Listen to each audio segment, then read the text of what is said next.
Welcome to our channel. Today we how to transfer invoices into NetSuite from Zoho CRM, full guide step by step clearly.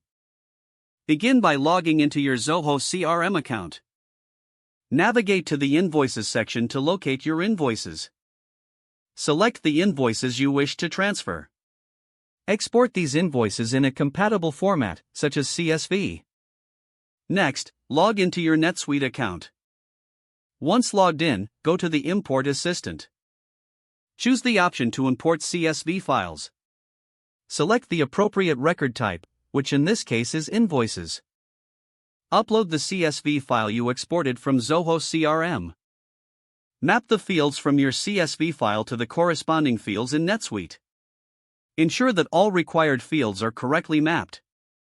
Review the data for any discrepancies or errors.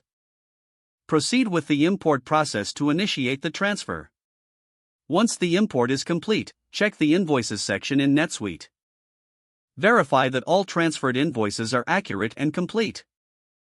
If any issues arise, you may need to troubleshoot the CSV file or mapping fields. Make any necessary adjustments and repeat the import process if needed. Keep in mind to regularly update your integration procedures based on changes in either system.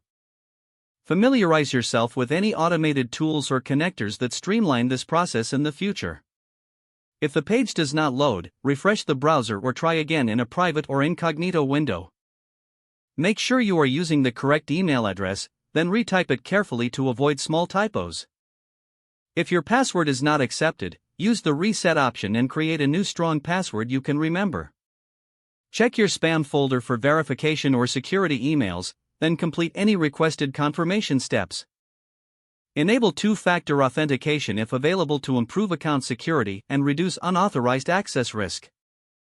After signing in, review your profile details so your contact information and settings are accurate and current. If you see an error message, note it down and try again after restarting your device and internet connection. Log out when you finish, especially on shared devices, to keep your account and payment information secure. If the page does not load, refresh the browser or try again in a private or incognito window. Don't forget to like this video and subscribe to our channel for more step-by-step tech guides.